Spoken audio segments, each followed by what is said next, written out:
Buenas noches, chicos, ¿cómo están? Espero que estén bien. Sean bienvenidos a la clase de hoy, día viernes, tercera clase del módulo Java intermedio, en donde vamos a continuar nuestro avance. Pues bien, habíamos quedado, estábamos resolviendo ya ejercicios de la práctica, vamos a continuar resolviendo ejercicios de la práctica.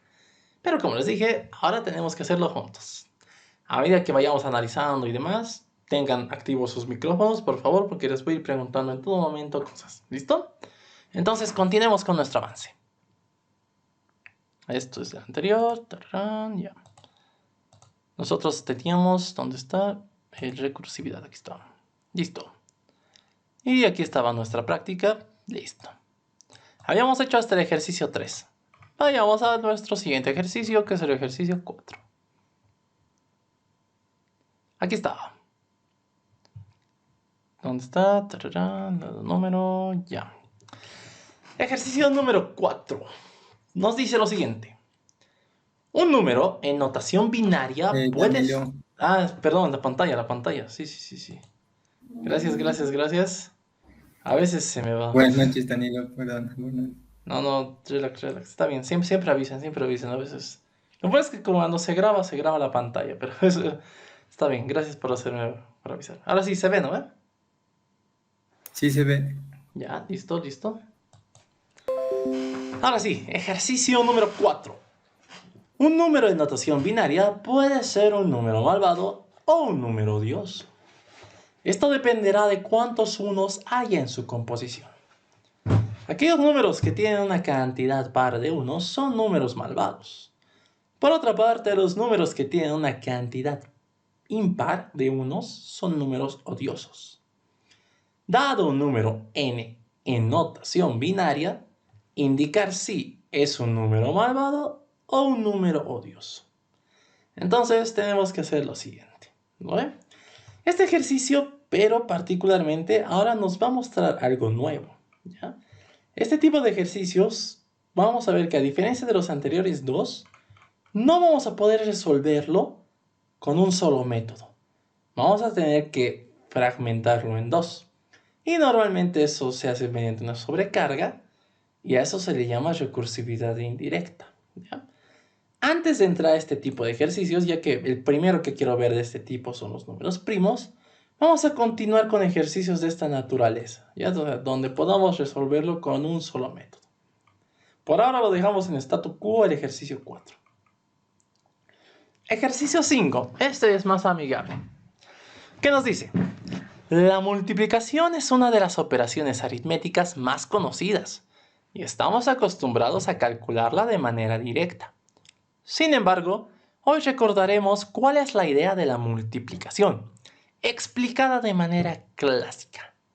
Y aquí podemos observar un ejemplo. Por ejemplo, tenemos aquí el 6 por 4 que me da 24. Y yo digo, ¿de dónde ha salido ese 24? Pues realmente una multiplicación no es más que la sumatoria de un número indicado n veces. En este caso vemos que es 6 más 6 más 6 más 6. En términos súper naturales es 4 veces 6, ¿no ve? Como nos enseñaban en primaria. Pues bien, aquí te dice, como puedes observar en la imagen, la multiplicación no es más que la suma de un factor consigo mismo una cantidad determinada de veces. De manera general, una multiplicación consta de dos factores, el multiplicando y el multiplicador. Factor 1, factor 2. El producto de una multiplicación sale de sumar consigo mismo el multiplicando, la cantidad de veces que indique el multiplicador. ¿No ven? Como has visto, ese 6 por 4 era como decir que 6 se sume consigo mismo 4 veces. En este ejemplo en particular podríamos decir que la instrucción es como decir 4 veces 6, lo que estaba diciendo. Y pues nos dice, dado dos números enteros positivos, n y m, respectivamente, indica cuál es el resultado de la multiplicación, pero no de forma directa, sino aplicando el cálculo de la respuesta mediante sumas sucesivas. Restricciones, tanto n como m siempre son números naturales, es decir, son mayores o iguales que 1, no te van a dar ceros. ¿Listos? Entonces, todo feliz. Y pues no hace falta muchos ejemplos, ¿no? 6 por 9, 54. Hasta este punto, joven Aarón, joven Fabricio, ¿queda entendido el ejercicio? Sí, está entendido. ¿Listo? Sí. ¿Ya? Perfecto. Entonces, pasamos a la siguiente parte. Después de leer y entender un ejercicio, ¿qué es lo que tenemos que hacer? Ir al análisis. Entonces nos vamos, en este caso, para representación visual, a nuestro querido Paint. ¿Qué es lo que vamos a hacer aquí? Pues yo voy a decir, ok, tengo que hacer sumas sucesivas, tenemos el ejemplo, así que podemos incluso copiar aquí, yo creo esto. Se puede copiar, espero que sí. Uy, no, de hecho creo que no se puede copiar. Ya, nos vamos a hacer lo siguiente. Vamos a hacer esto.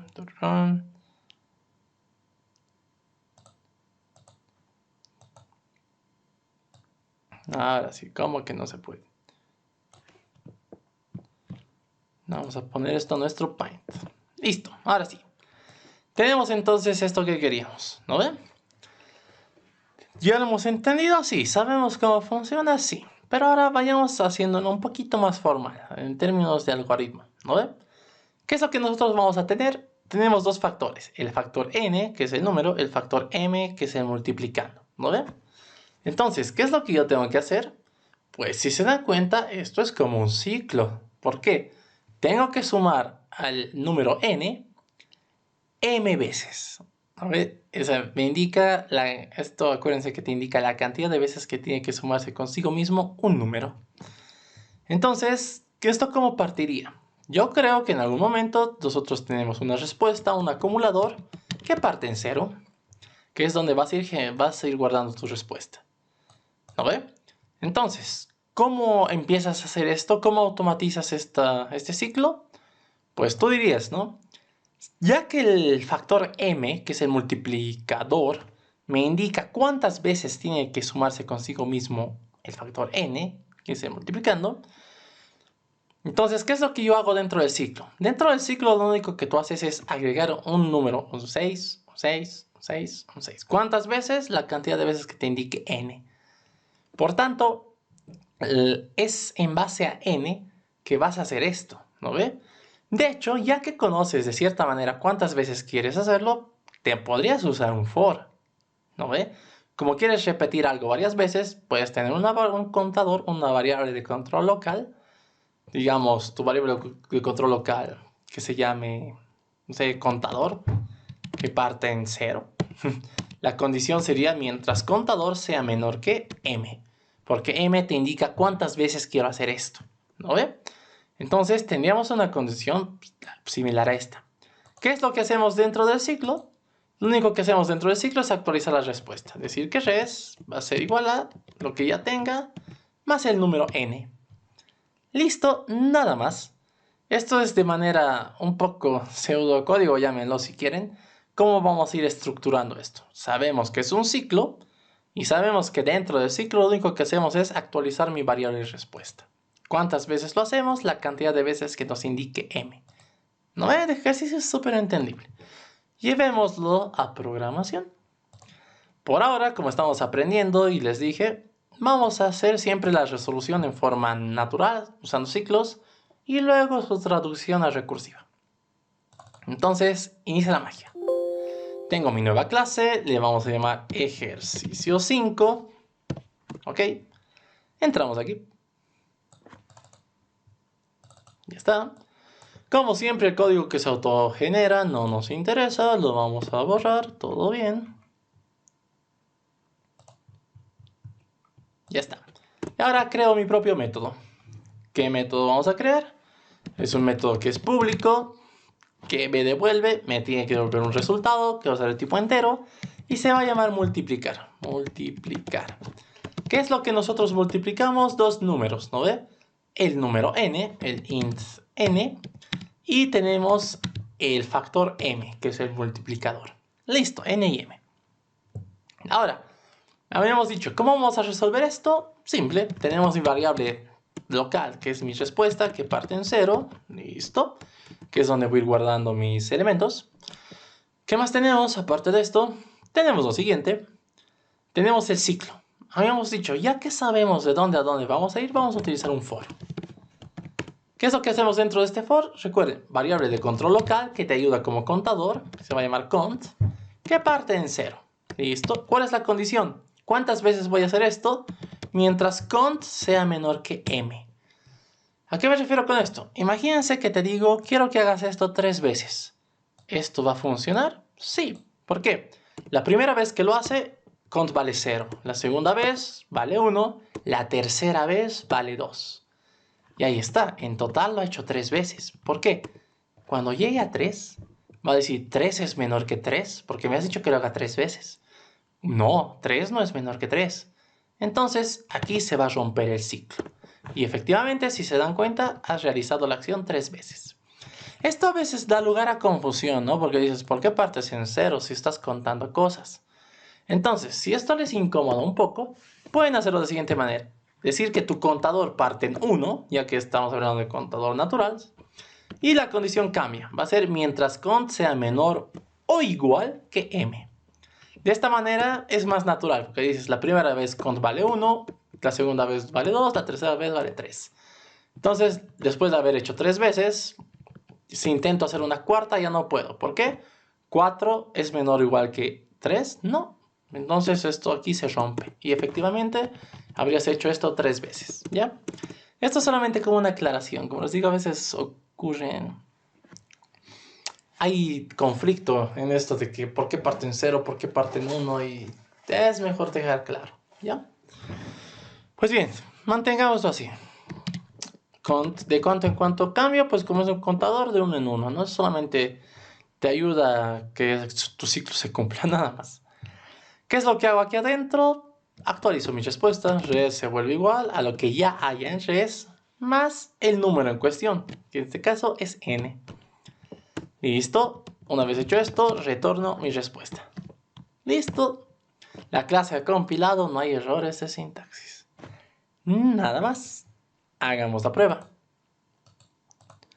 Si yo le doy, por ejemplo, 6 por 4, ¿cuánto me debería dar? 24. Efectivamente, ahí está. Si yo le doy 9 por 8, me debería dar... Ay, perdón, 9 por 8 te debería dar 72. Y efectivamente, ahí está. ¿No ve? Entonces, como pueden observar, sí se puede. O sea, sí funciona nuestro ejercicio. Así que aquí está, ¿no? Pero ahora, esto es la parte simple. Esto es la parte... ¿Cómo les digo? Esto es en términos generales. O eso es de una manera clásica. ¿Cómo lo vuelvo esto recursivo? Pues la de siempre. En base a esto mismo, vamos a ver cuál sería su equivalente recursivo. Esto se va a llamar multiplicar rec. Y lo mismo, ¿no? ¿Qué hemos aprendido de la recursividad? Que es una alternativa a ciclos. Por tanto, lo que ocurre es que en vez de utilizar un operador, una sentencia cíclica, tú simulas los ciclos invocándote a ti mismo cada vez. ¿Cuál es la diferencia? Que cada vez que te invocas, tus parámetros cambian. Quizás no todos, pero mínimamente tiene que cambiar algún parámetro para que cada llamada justamente sea distinta de la anterior. De tal manera que, mediante ese cambio, en algún momento tú garantizas llegar a un caso base. De una u otra manera. Ya llegas a un caso base. ¿Correcto? Eso es lo que tenemos que hacer. Entonces, aquí nosotros ya lo tenemos resuelto. Pero ahora empecemos a traducir. Les había dicho, los ciclos es como la parte recursiva. Los ciclos siempre es la parte recursiva. Por tanto, antes de hacer esto, necesitamos el caso base, ¿no? Pero previo a eso, incluso esto de aquí. Bueno, ya, empecemos con el caso base. Sí, ¿qué cosa? ¿Cuál es el caso base? ¿Cuándo dejo de hacer esto?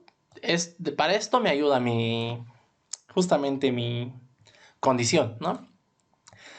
Yo sé que uno de los casos bases, por ejemplo, puede ser que uno de los casos bases va a ser justamente cuando la condición deje de cumplirse, ¿no?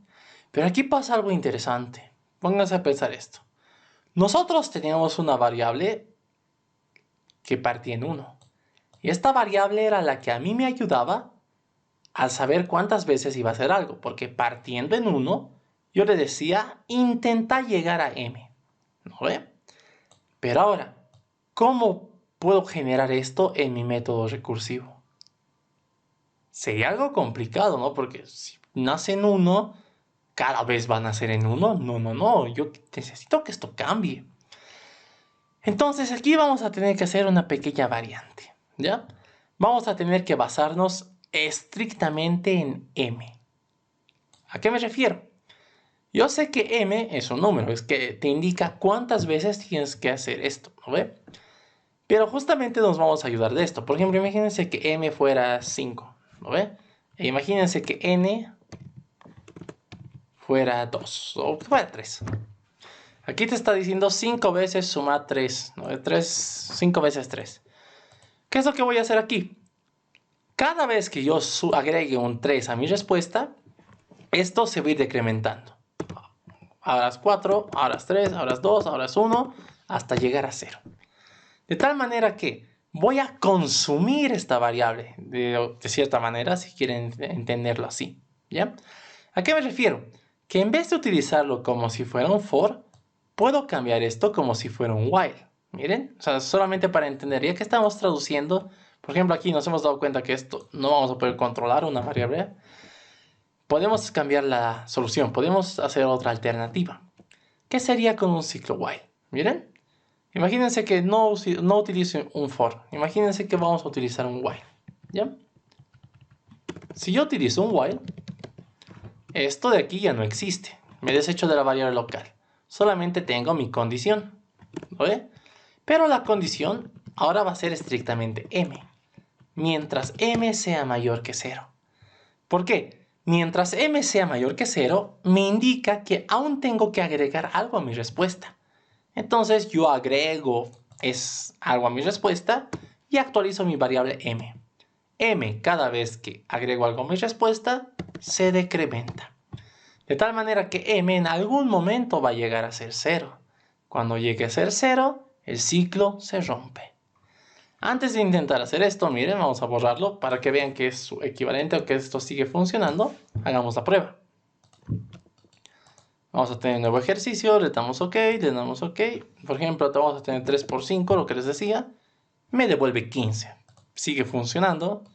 Otro ejemplito para hacer la prueba. Digamos, si hago 7 por 9, debería darme 63. Y ahí está, 63. Pues bien, si se han dado cuenta, hemos cambiado ahora la orientación de la solución. Hemos dicho no vamos a usar esa variable local porque sería un poco difícil traducir. Lo hemos cambiado en términos de while, ¿no ve?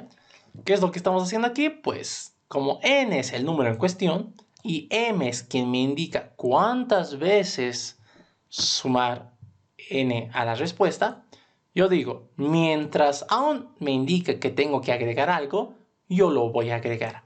Cada vez que agrego algo, m se decrementa porque ya habría cumplido una del total de veces que me está pidiendo que lo haga. Listo, ahora sí, una vez que tenemos esto, nuevamente intentemos llevarlo a recursivo. Esto se va a llamar multiplicar rec, lo de siempre, ¿lo ven? Ahora sí, nuevamente empezamos. Recuerden que el ciclo siempre es la parte recursiva, por tanto, primero empezamos por el caso base. Yo voy a decir sí, ¿qué cosa? En caso de que mi multiplicador sea 0, ¿sí? Cuando llegue a 0, pues yo ya tengo una respuesta directa, ¿no ve? Cualquier cosa por 0, ¿qué me devuelve? 0. Entonces, esto de aquí, como pueden ver, la respuesta no se inicializa en 0, la respuesta se declara. ¿Por qué solo se declara?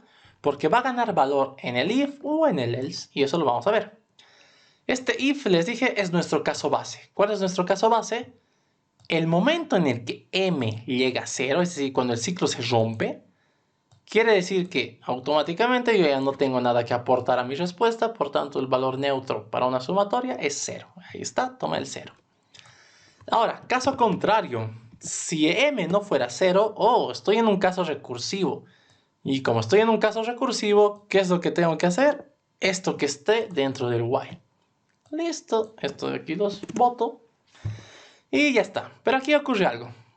No puedes actualizar res porque res no tiene un valor inicial. ¿Qué hemos aprendido aquí? Que tengo que armar la respuesta. ¿No ve?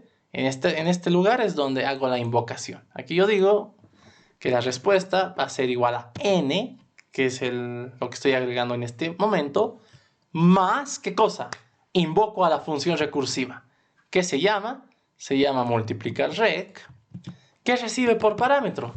Recibe el número nunca cambia, el número sigue siendo el número, pero ahora m se decrementa en 1. ¿Por qué? Acuérdense, dentro del ciclo, cada vez que actualizábamos el valor, m se tenía que decrementar. ¿Se acuerdan? Esto de aquí. Ahora lo estamos llevando eso al parámetro. Cada vez que me invoque a mí mismo, es con el m cambiado. ¿Por qué? Cada vez que yo me invoque a mí mismo, que es cada vez que quiera multiplicarme, cada vez va a ir cambiando el multiplicador, porque cada vez que agrego algo a mi respuesta, pues ya he consumido 1 del total que me ha dicho que haga. Por ejemplo, si fuera 6, 6, 5, 4, 3, 2, y así sucesivamente. ¿No ven? Básicamente estamos traduciendo esta idea. Y ya está. Res va a ser igual a n más multiplicar rec de n menos 1. Listo, nada más. Eso sería todo. Si mando a compilar, la clase ha compilado y no hay errores de sintaxis. Hagamos la prueba. Tenemos el ejercicio 5, invocamos al multiplicar rec. Lo mismo, podemos hacer 3 por 9. ¿Cuánto debería dar? 27. ¡Voilá! Está dando 27. ¿Funciona? Funciona. Multiplicar rec otra vez, digamos de 3. No, otra vez 3 no. Vamos a darle 7. Multiplicado por 5 debería darnos 35. Y ahí está, tenemos un lindo 35. ¿Ya? Pues eso sería, como han podido observar. Ahí está. Funciona. ¿Ya? ¿Qué es lo que ha pasado? ¿Qué es lo que hemos hecho? Como han podido ver, una vez que tienes esto, la solución base, traducirlo es casi lo mismo. Porque les he dicho, esto del ciclo es como el caso recursivo. Esto de aquí. Lo único que necesitas es tu caso base. Y el caso base siempre está en base a la condición que rompe el ciclo. Es decir, ¿qué rompe el ciclo? Es lo mismo que va a romper la recursividad. Y ahí es donde normalmente ganas el valor inicial de tu respuesta, de tu acumulador. ¿No ve? En vez de hacer res igual a 0, aquí solamente gana este valor la vez que llega al caso base. ¿No ve? Y listo, nada más. En el caso recursivo, para simular esto, lo que hacemos es que invocarnos a nosotros mismos con algún parámetro cambiado. Ya está. Entonces, hasta este punto, vuelvo con ustedes.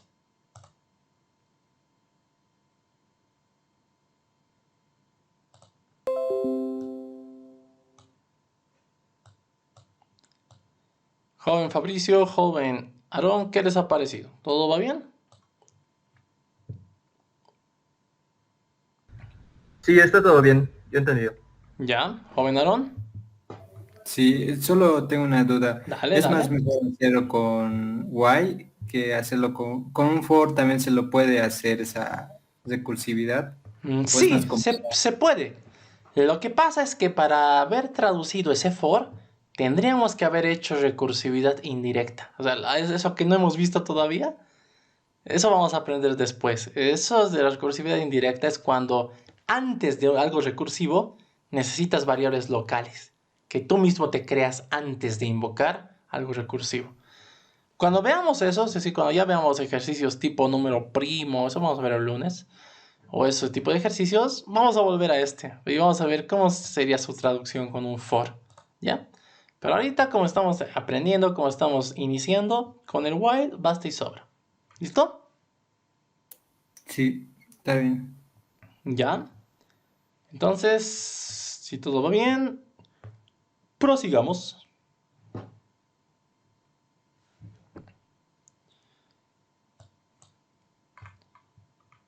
Ya. El ejercicio 6 es uno bastante similar, si se dan cuenta, solo que esta vez involucra división en vez de multiplicación. Esto se los voy a dejar a ustedes para que se diviertan. ¿Listo? Entonces, en esta media hora que nos queda, hablemos de eso de la recursividad indirecta. ¿Ya? Para hablar de eso vamos a tener que usar el número primo, que ahorita no sé dónde está, vamos a buscar. Oh, aquí está el ejercicio número 8. ¿Ya? Ya hemos visto, ya tenemos 3 ejercicios con la recursividad simple, ¿no ve? Son ejercicios bastante entendibles en donde hemos visto Por ejemplo, aquí, mira, hemos usado un for, pero a pesar de esto no era necesario recursividad indirecta. ¿Por qué? Porque tu variable local asumía el valor del parámetro. En cambio, en nuestro ejercicio este último, nuestra variable local asumía un valor nuestro, un valor propio, era un 1, era una constante, ¿no ve? Entonces, ese es el pequeño detalle. Pero ya, volviendo al punto. Hemos visto recursividad simple, ¿no ve? Un método que se invoca a sí mismo para resolverse, ¿no ve? Pero ahora veamos algo más complicado que es la recursividad indirecta, ¿ya? Para eso el ejemplo por excelencia es el número primo, ¿ya? Vayamos a ver de qué trata esto. Dado un número entero positivo n, indicar si es un número primo o un número compuesto. Un número se considera primo cuando tiene únicamente dos divisores distintos, siendo estos el número 1 y el propio número n. Por otro lado, se considera un número compuesto a cualquier número natural que tenga algún divisor más, aparte del 1 y el propio n. Condiciones o restricciones que n siempre va a ser mayor o igual que 1. Pues bien, dicho eso, indicado eso, visto eso, veamos qué tenemos. Tenemos 13, que es un número primo, 49, que es compuesto, 109, que es primo, 56, que es compuesto. Como pueden ver, tenemos bastantes cosas, cosillas interesantes, ¿no? Pues bien, ahora vayamos a ver nuestra estrategia. Vayamos a recordar un poco cómo se hacía esto de manera clásica.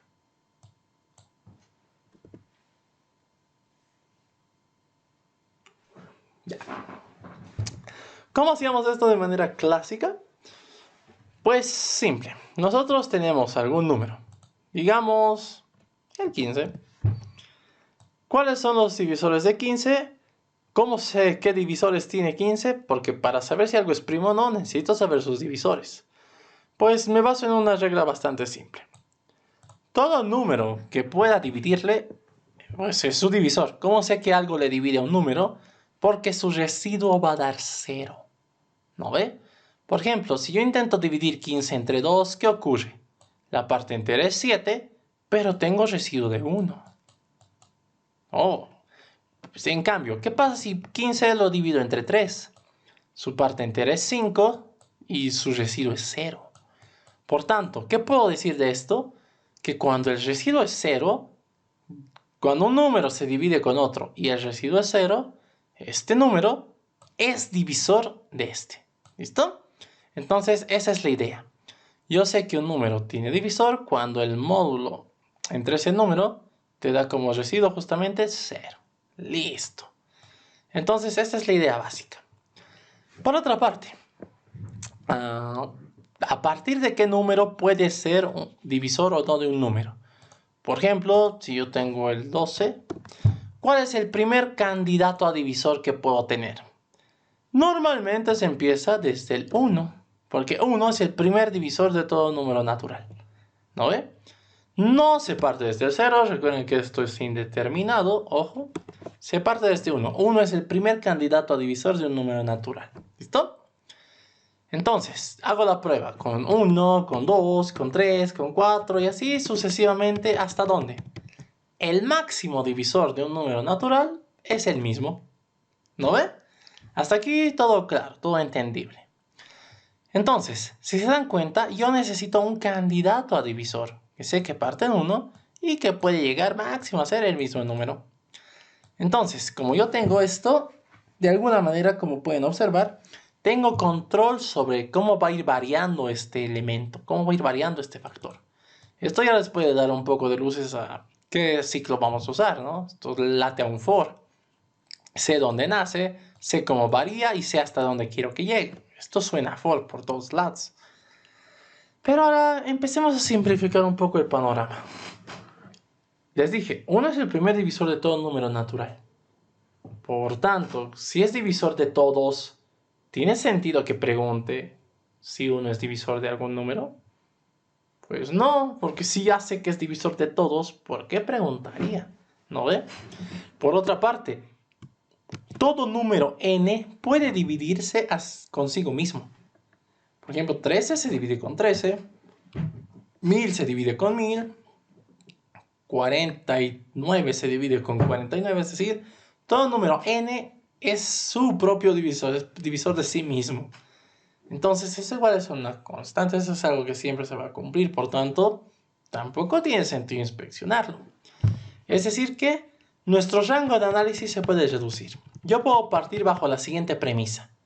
Yo sé que todo número tiene como divisor al 1 y sé que todo número tiene como divisor a sí mismo.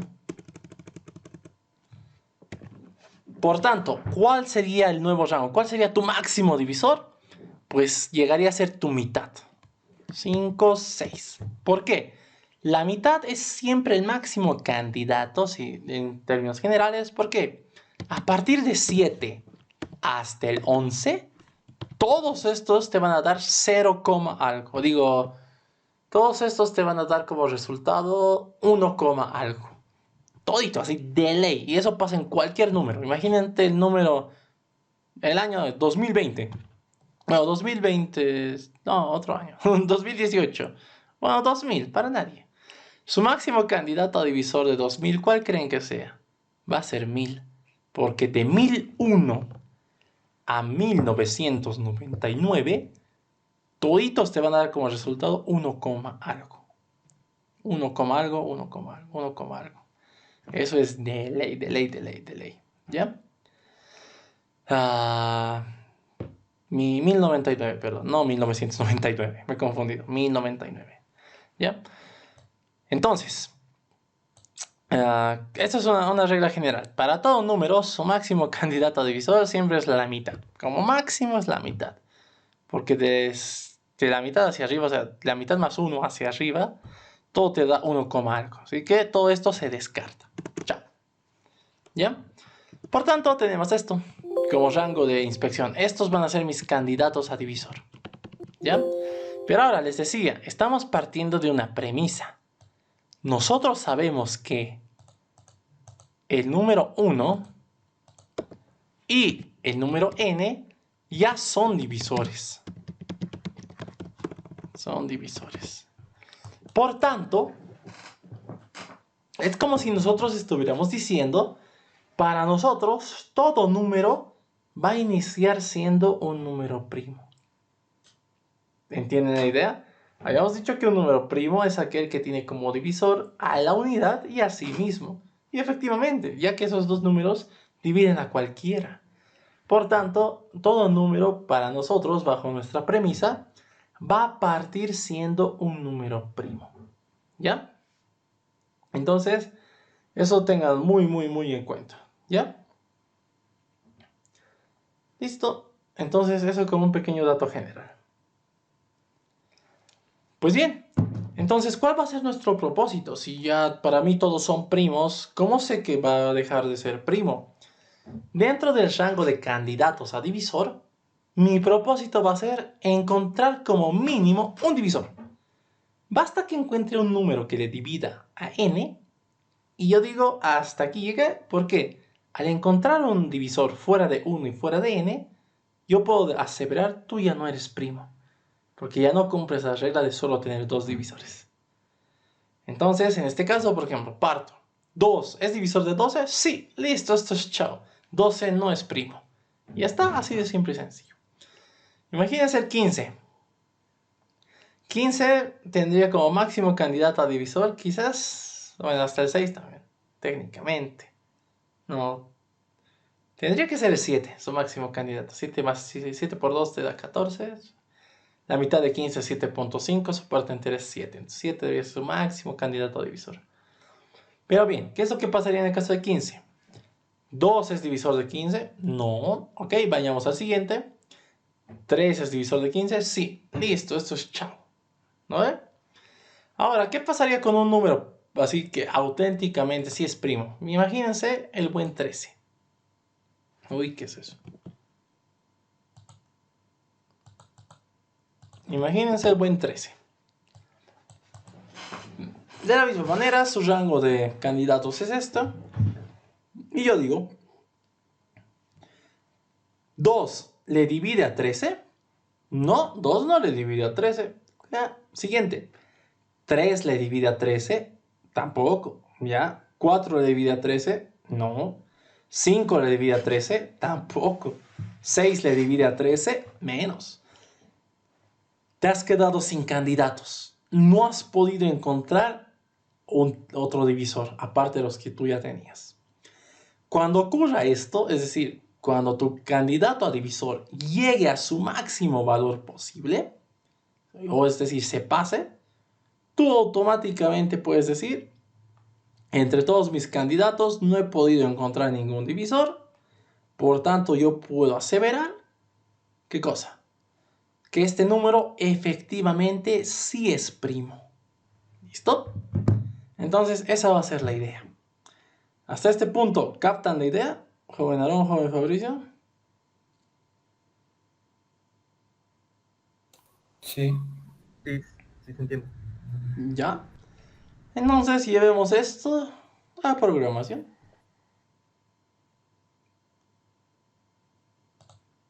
Vamos a tener nuestro ejercicio número 8. Ejercicio 8.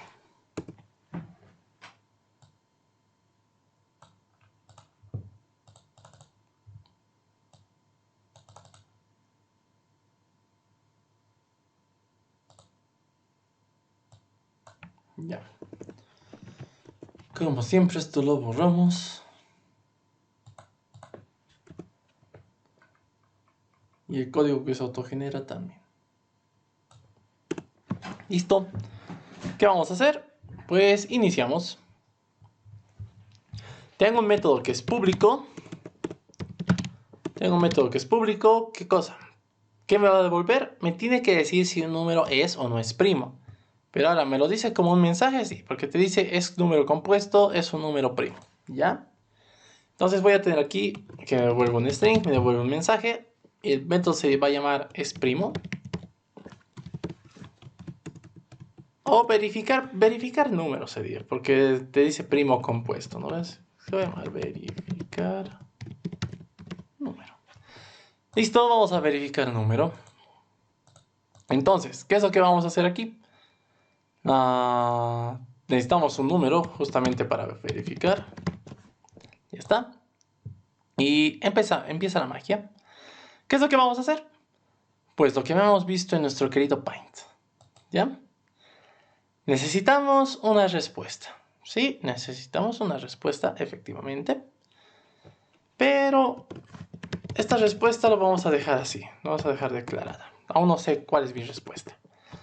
Pero ahora tengo que ir a hacer justamente... Tengo que ir a verificar si el número es o no es primo. Y para eso tengo que ir a evaluar mis candidatos a divisor. Pero ojo, recuerden, partimos de una premisa. Partimos diciendo que un número nace siendo primo. O sea, todo número para mí es primo, hasta que no demuestre lo contrario.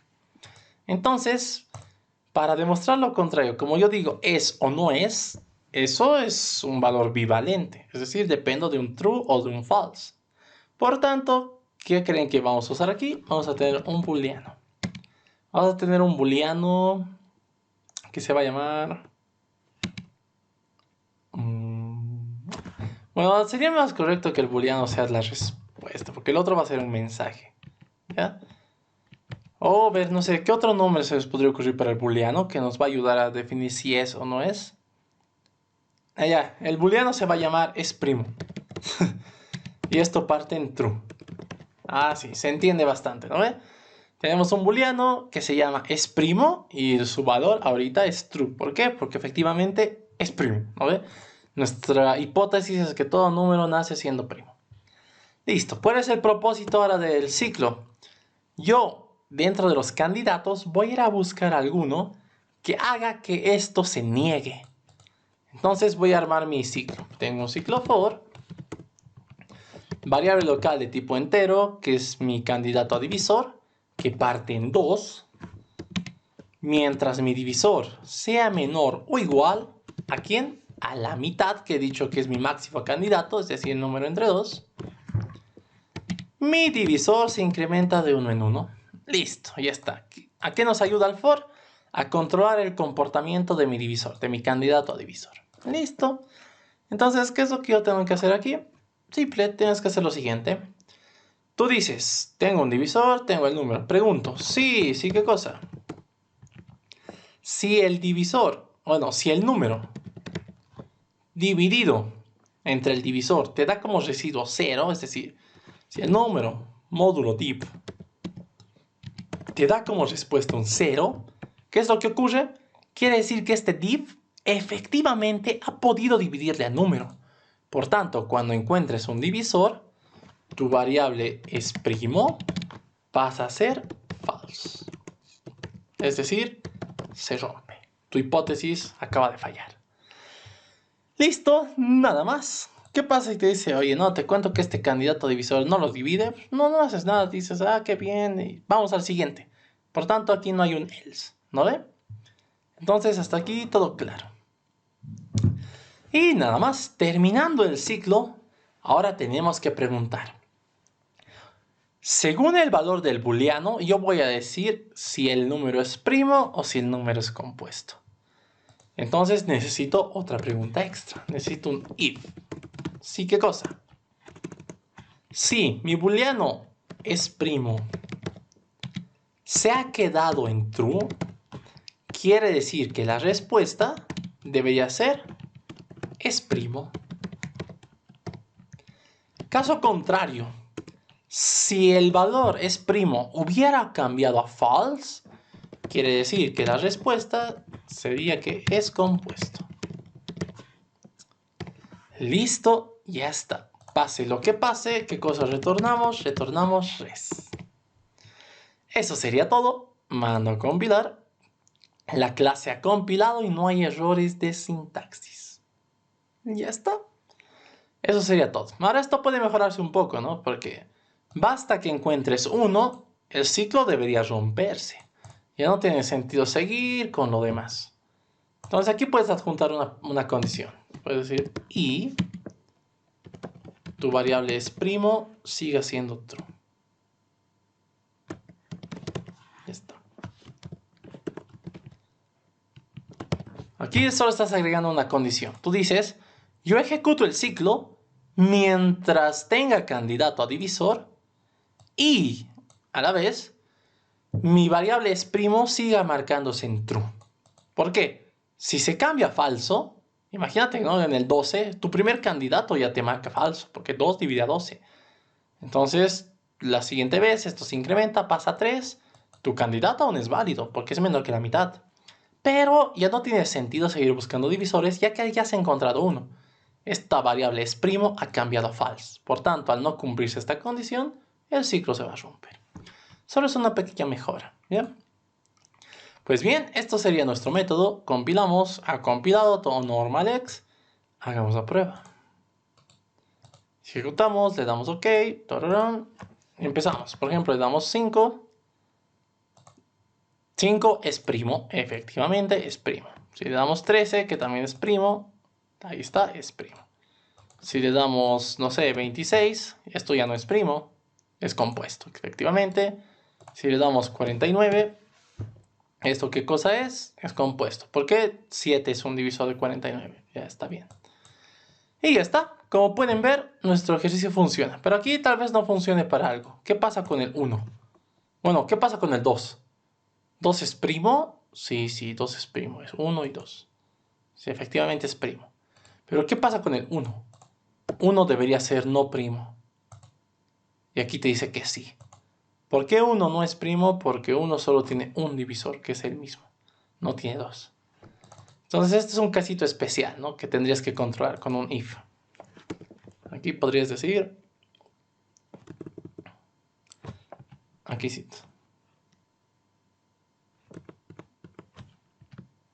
Aquí. Tú dices... Sí, ¿qué cosa? Si el número en cuestión es 1, pues automáticamente no es primo. Por tanto, es primo, pasa a ser falso. Listo, nada más. Eso sería todo. No es necesario hacer el else porque mandatoriamente, si esto cambia a falso, nunca va a entrar aquí y directamente sale. Así que no hay problema. ¿Ya? Listo, esto sería el pequeño arreglo o aditamento.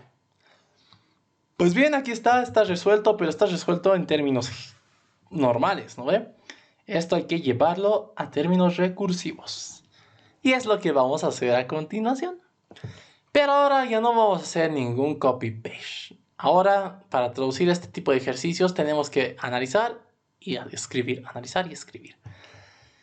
Para empezar, ¿se han dado cuenta que dentro de este método hay bastantes cosas?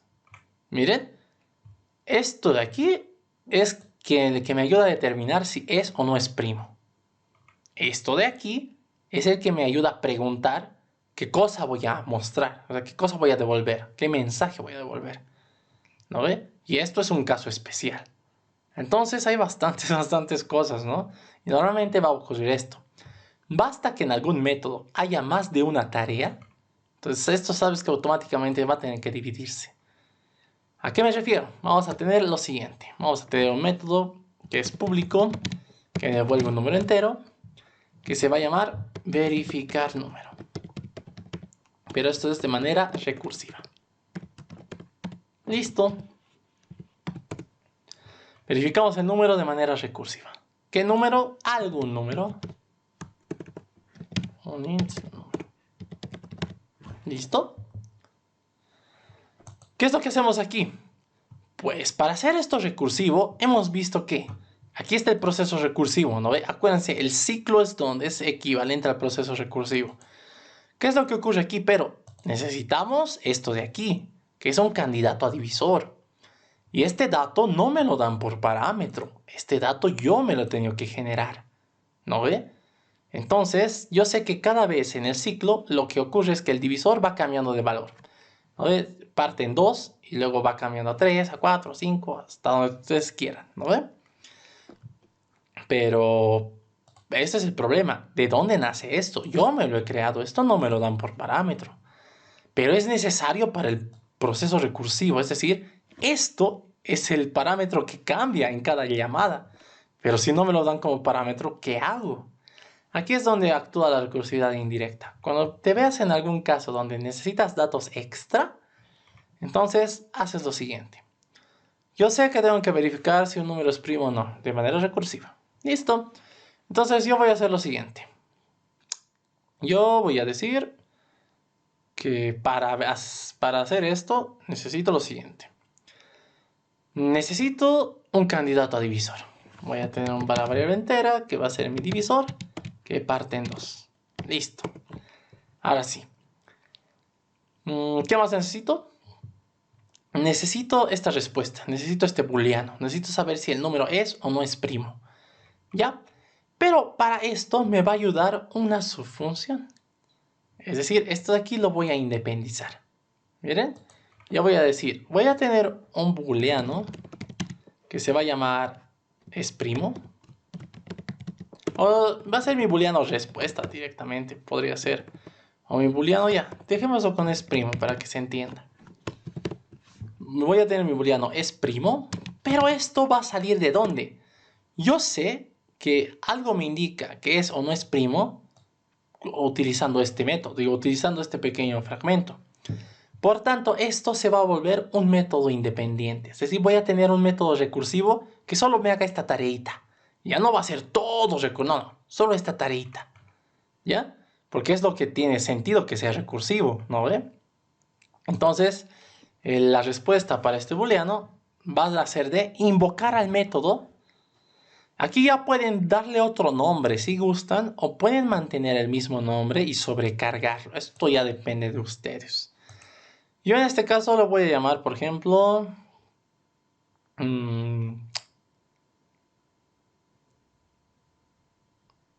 lo podemos sobrecargar si quieren, o podemos llamarle, a ver ya, lo sobrecargaremos, ¿ya? Una sobrecarga, acuérdense que es el mismo nombre, pero con distinta cantidad de parámetros. Yo digo, aparte del número, yo necesito mi candidato a divisor. ¿Cuál es mi primer candidato a divisor? El número 2. Pero este 2, ¿dónde existe? En mi variable tip. Listo, ya está. Aquí lo estoy sobrecargando el método. Es decir, tiene el mismo nombre que el método original, pero la cantidad de parámetros varía. ¿Ya? Aquí, como les dije, no es necesario que apliquen sobrecarga. Esto podrían llamarlo normalmente, le llaman función auxiliar o cosas así, pero para que tenga más sentido es bonito que lo sobrecarguen, ¿ya? Pues bien, yo digo, este método me va a devolver la respuesta, ya sea true o ya sea false, me va a decir si algo es o no es primo. Como yo ya voy a tener esta respuesta, entonces hago esto de aquí. Directamente, esto sí va a ser lo mismo. Control C, Control V. Listo. Y pase lo que pase, retorno res. Aquí me falta crear mi variable local res. Ya, ahora aquí. ¿Qué es lo que está ocurriendo? Les he dicho que un método solamente debería poder hacer una sola cosa. No más de una sola cosa. ¿No ve? En este caso, si se dan cuenta, el método que estamos invocando se llama verificar número rec. ¿Cuál es su único propósito? Justamente lo que dice. Te voy a decir si un número es o no es primo, ¿ya? Pero para eso, ¿qué necesita? Necesita saber efectivamente esa respuesta. Pero el método como tal no te devuelve un true o un false, o sea, este método de aquí. ¿Qué te tiene que devolver? Te tiene que devolver un string. Esto no sé por qué sí. Te tiene que devolver un string, porque es una respuesta literal. ¿No ve? Y para saber qué respuesta literal devolverte, hacíamos una pregunta en base a un booleano. Entonces, si se dan cuenta, el único trabajo de mi método es, en base al valor booleano que vaya a obtener, decir qué cosa voy a devolver como respuesta de manera literal. ¿No ve?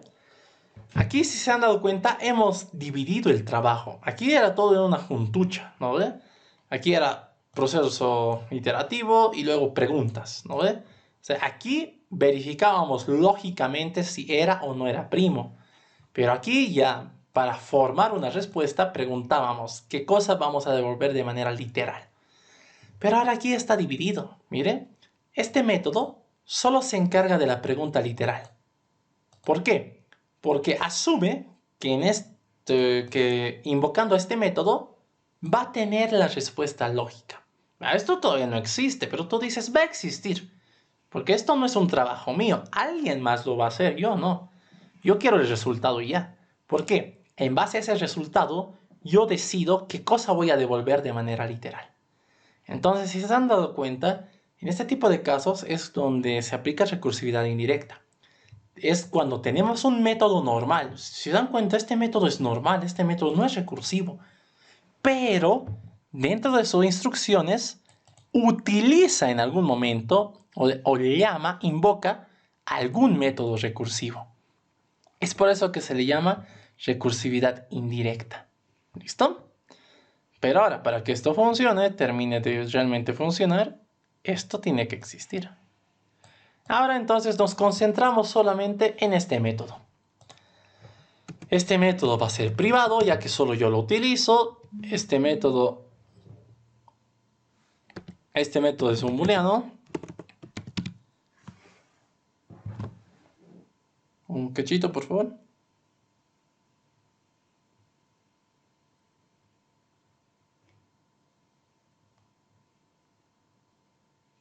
Ya. Este método te devuelve un booleano. Y se llama, ¿qué cosa? Verificar número rec. No hemos dicho, tiene el mismo nombre.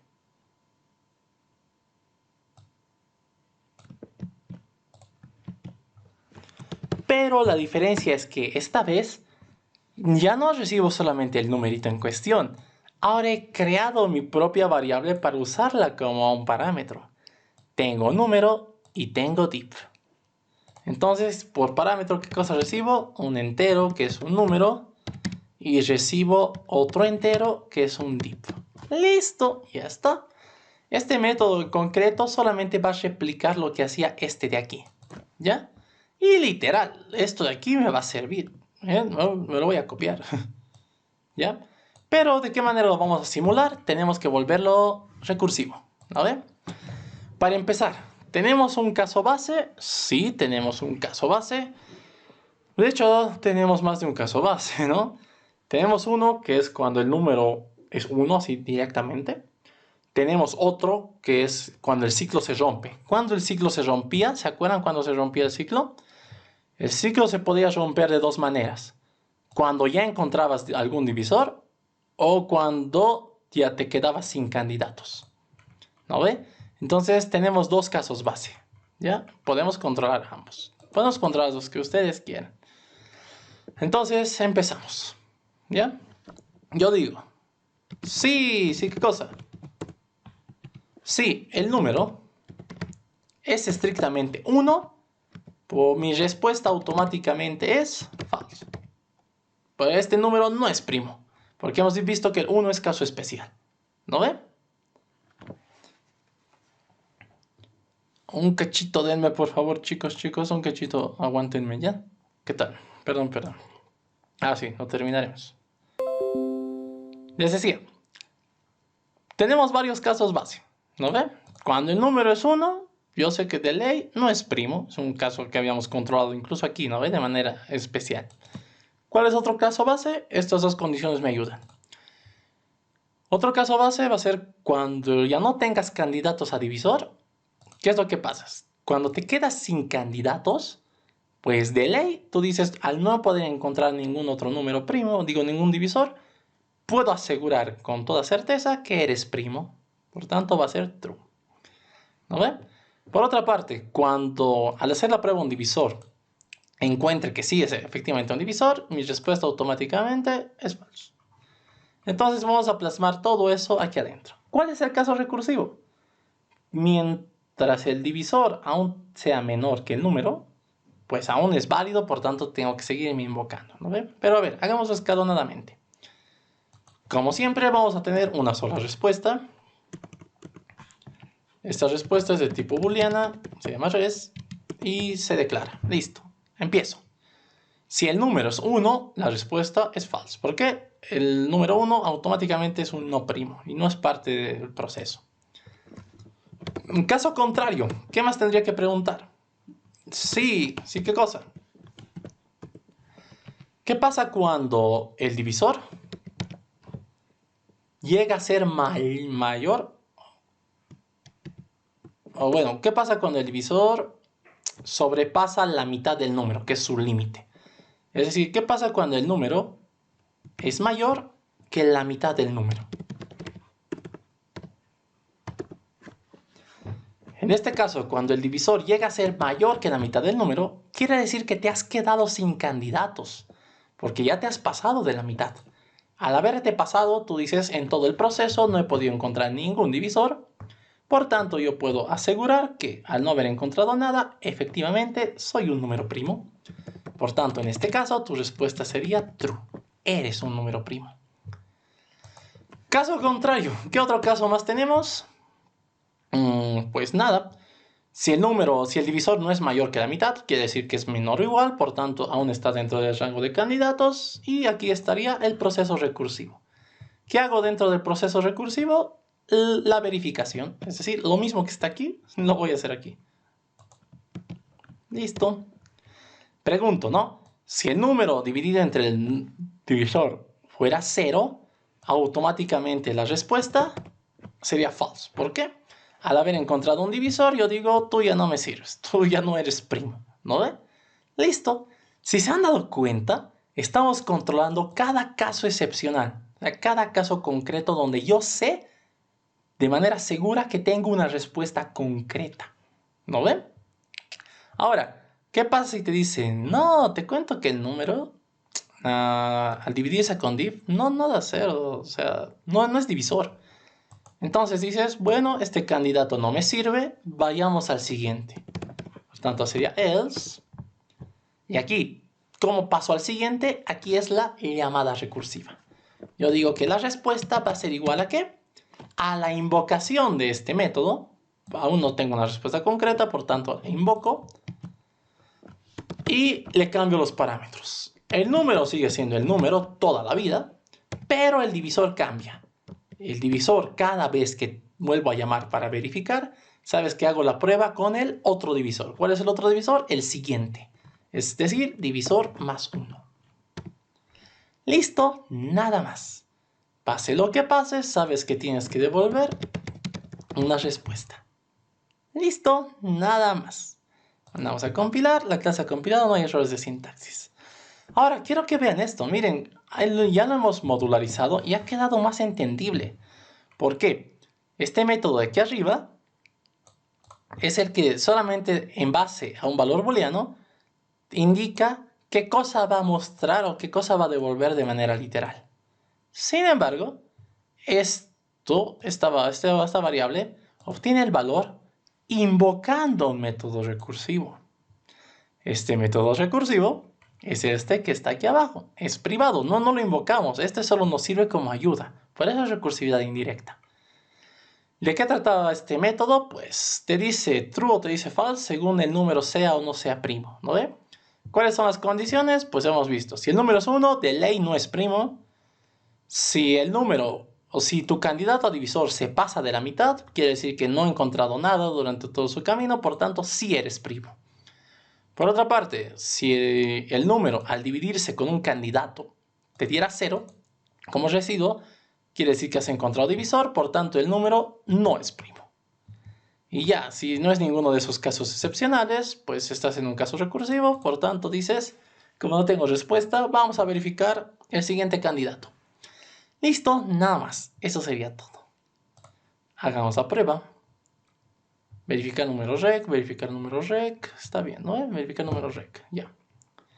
Hagamos la prueba. Tenemos el ejercicio 8, le damos OK. Tenemos aquí verificar números recursivo, aquí está. Démosle cualquiera, digamos, démosle, no sé, el 49. El 49 es un número compuesto, porque 7 es su divisor. Y efectivamente, miren, es compuesto, normal, ni siquiera tarda. Si digamos le damos un número normal, como el 25, me dice también es compuesto, porque tiene divisores con 5. Démosle un par de primos. Vamos a darle 13. Efectivamente es primo. Si yo le doy 5, por ejemplo, también es primo. Y el caso excepcional, ¿no? ¿Qué pasa si le doy 1? Ay, no, este no. Este va afuera.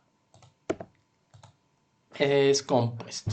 Bueno, lo correcto es decir que es no primo, más que compuesto. Ahora entienden en punto, ¿no ven? El 1 no es primo. El 1 es un caso raro, es un caso bastante raro. Pero ya, volviendo al punto, acabamos de resolver el ejercicio. Acabamos de implementar por primera vez un método que utiliza recursividad indirecta. Nuevamente, ¿cuál es el propósito del número? ¿Cuál es el propósito de este método? Que el método es normal, pero dentro de sus instrucciones, en algún momento utiliza algún método que sí es recursivo. ¿No ve? Pero solo lo utiliza. Entonces, defines el método recursivo para que te ayude. ¿No ve? Aquí está. Eso sería. Antes de terminar con la grabación, vuelvo con ustedes. ¿Dónde están? Joven Aarón, joven Fabricio. ¿Qué ha quedado claro? ¿Han podido entender la idea del ejercicio?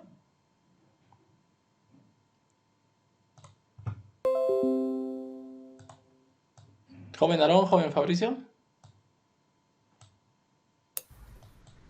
Sí, se entendió. Tengo una duda. Dale. Ah, el caso base aquí, o sea, tiene dos casos bases. Sí, tiene dos casos base. Bueno, más que Uno es el caso este, ¿no? base, esto realmente es un caso excepcional. Si te das cuenta, nunca cambias el número. ¿Te acuerdas? El parámetro que cambia es el div, ¿no ve? Sí. Esto es un caso excepcional, no es un caso base. Hay casos excepcionales a veces que tienes que controlar así manualmente. De hecho, esto, miren, no tiene sentido preguntarle tantas veces, ya que número nunca cambia. De hecho, esto podríamos sacarlo de aquí. Podríamos ponerlo aquí arriba. ¿No ve? Porque aquí me llega el número la primera vez. ¿No ve? Yo podría decir aquí directamente. Yo voy a decir aquí. Si el número es igual a 1, automáticamente mi booleano es primo, cambia falso. Automáticamente. ¿No ve? Caso contrario, allá, si no es un caso excepcional, tengo que hacer esta invocación. Entonces esto pasaría a estar aquí. Y este boolean tendría que declararse antes. Esto se declararía aquí. Listo, eso sería. Este div2 igual, porque como se lo manda aquí, es propio de esto, es una variable local. Ya está. Entonces, como puedes ver, en ese tipo de casos, cuando es un caso excepcional, o sea, que no es parte del proceso recursivo, puede independizarse. Miren como aquí. Por tanto, aquí ya no sería necesario y directamente me quedo con el caso base de toda la vida, ¿no ven? Mi caso base es cuando ya no tengo candidatos a divisor. En ese caso yo digo de ley, tú ya eres primo. Caso contrario, pregunto, ¿no? Si mi divisor puede dividirse entre números, aquí automáticamente tengo una respuesta. Y podría considerar caso base, ¿no? Cuando el divisor efectivamente divide al número, tiene respuesta concreta. Caso contrario, caso recursivo, ¿no ve? ¿Ahora se entendió un poco mejor? Sí, también tengo una duda, es que Dime. en los anteriores ejercicios es como que se iba sumando, ¿no ve? Los valores, Sí y va aquí armando solo la te da uno, respuesta, sí, sí. sí, y aquí es directo, ¿no ve? Solo al final te da una respuesta. Exacto. Aquí no armas respuesta. Aquí tu objetivo es decir, alguno de los casos bases va a ser mi respuesta final. ¿No ve? Esa es la Sí. diferencia. ¿Y eso es de la recursividad indirecta o es del ejercicio? Del ejercicio. Porque Ah, puede haber vale. recursividades indirectas donde tengas que armar respuesta. Eso ya es cosa aparte. Es del ejercicio. Ah, vale, vale. ¿Alguna otra duda más, joven Aarón, joven Fabri?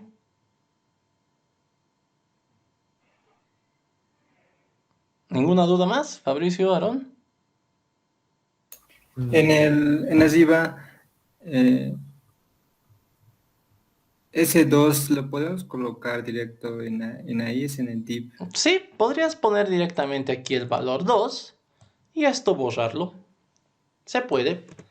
El hecho de que yo lo haga escalonado es porque a veces tú cuando ya luego ves dices, ¿por qué esto era 2? ¿Qué cosa era? Pero puedes interpretarlo, ¿no? Porque aquí igual hemos mantenido su nombre original, ¿no? Van a ver que muchas veces hay gente que no mantiene su nombre original, sino esto lo parametriza, se lo pone X, nombres medio no entendibles. Pero sí, tal como indicas, cuando pasas por parámetro algún valor, puede ser en una variable o puede ser el valor explícito, ¿no ve? Sí. ¿Qué tal? ¿Alguna otra duda más?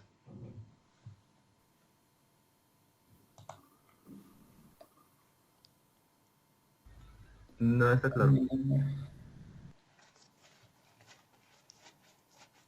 Ya.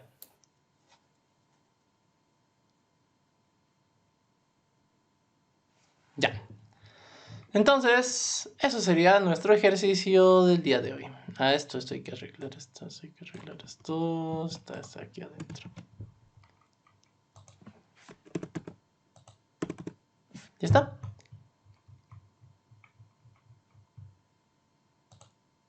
Fase compilada, no hay errores de sintaxis. Listo. Vamos a dejar de presentar. Pues bien, antes de cortar la grabación, les digo, les voy a pasar la práctica. Resuelvan ejercicios. El lunes vamos a seguir resolviendo conmigo algunos cuantos. Y el día lunes les digo sobre su defensa de práctica. ¿Cómo vamos a hacer eso? ¿Listo? Por ahora diviértanse resolviendo ejercicios. Les voy a pasar la práctica. También esa pequeña presentación que habíamos visto, que les había compartido. Para que lo tengan como material de fin de semana. Cualquier duda que tengan, avisen. ¿Listo? Avisen, por favor, avisen. Saben que es lo que tienen que aprovechar al máximo, ¿no? Cualquier duda, consultar. ¿Listo? Nada más, hasta aquí la grabación.